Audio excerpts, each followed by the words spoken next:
Tay, matagal na po kayong nagtatanim ng pinya. Oo, 1960 pa ako dito eh. Mahirap po ba? Talagang napakahirap. Bakit po? Walang paggagamas. Ano po yung mga nangyayari pag naggagamas kayo, nasusugatan? Siyempre, matinik yan eh. Henerasyon na pala kayong nagtitinda ng pinya, tatang. Hindi, mga 1960s lang na yan.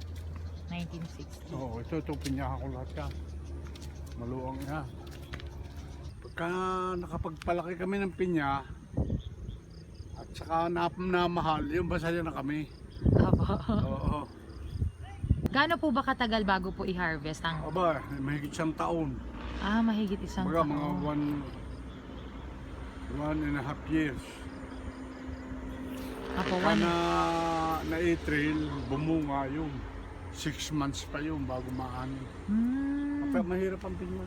Sa lahat po ng prutas, parang pinakamahirap ang pinya. Ay, pinakamahirap na sa lahat. Bakit po?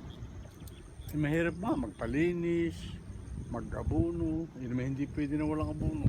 Ah. Masaya kami Aha. pag nabibili ang aming pinya.